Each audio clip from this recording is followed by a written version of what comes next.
तो क्या अब्दुल आजम फिर से होने वाले हैं गिरफ्तार? क्या फिर से अब बढ़ने वाली हैं आजम परिवार की मुश्किलें? और क्या अखिलेश यादव भी अब आजम खान का विरोध खुलकर करने लगे हैं? जी हाँ, नमस्कार। नेक्स्ट 9 न्यूज पर आपका बहुत बहुत स्वागत है और मैं हूं आपके साथ वफा अब्बास।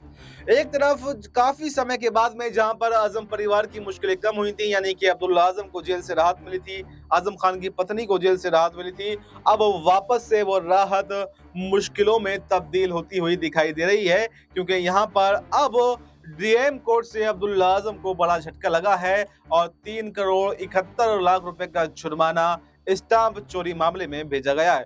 इसके साथ ही आजम खान जो जेल में अभी बंद हैं, हरदोई सीतापुर जेल में बंद हैं, उनको भी 550 करोड़ रुपए का एक नोटिस इनकम टैक्स के द्वारा भेजा गया है, क्योंकि जौहर यूनिवर्सिटी बनाने में कुछ गड़बड़ियां के सबूत मिले। उसमें पैसा कहां से आया उसकी एक जांच की गई, पूरा टीम गठित की गई। उसमें 300 करोड़ रुपए का लगभग अवैध पैसा जो है वो पाया गया और उस पर विद इंटरेस्ट के साथ में 550 करोड़ रुपए का जुर्माना यहाँ पर आयकर विभाग ने लगाया है।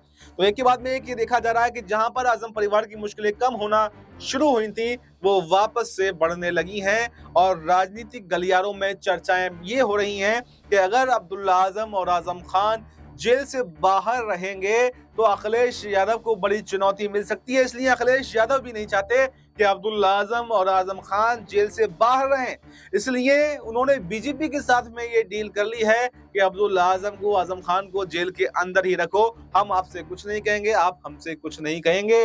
हालांकि हम नेक्स्ट 9 न्यूज जो है इस खबर की पुष्टि नहीं करता है, क्योंकि ये सिर्फ कयासों के आधार पर, चर्चाओं के आधार पर ये बातें कही जा रही हैं। लेकिन ये सोचने का विषय जरूर है कि जो आजम परिवार की मुश्किलें कम हो रही थी एक के बाद एक, आजम खान को भी राहत मिलने वाली थी। कहा जा रहा था कि आजम खान को भी जल्द कोर्ट से रिहाई मिल सकती है, जेल से रिहाई मिल सकती है, सुनवाई चल रही थी। लेकिन वापस से उनकी मुश्किलें बढ़ना कहीं ना कहीं और इशारा तो जरूर कर रहा है कि अब कुछ डील, कुछ जो है यहाँ पर राजनीतिक संभावनाएं जरूर बनी हैं, जिसके बाद में ऐसा होता हुआ दिखाई दे रहा है। क्योंकि आजम खान के ऊपर जितने भी केस लगाए गए वो भी सब राजनीति से प्रेरित थे, क्योंकि मुर्गी चोरी, बकरी चोरी, भैंस चोरी, टोटी चोरी, किस किस तरह के आरोप जो है यहाँ पर आजम खान के ऊपर लगाए गए और इन सब आरोपों को मिलाकर 100 से ज्यादा मुकदमे आजम खान पर दर्ज हुए। तो उसके आधार पर ये कह सकते हैं कि राजनीति से प्रेरित यहाँ पर आज होकर के आजम खान को फंसाया गया है। एक बार फिर से जो मुश्किलें आजम परिवार की बढ़ रही हैं, तो ये भी कहीं ना कहीं राजनीति से प्रेरित हो सकती हैं और इसमें क्या डील किसके बीच में हुई ये कहना अभी संभव नहीं होगा, ये कहना आसान नहीं होगा। तो फिलहाल इस खबर में इतना ही। इस पूरी खबर पर आपको क्या कुछ कहना है,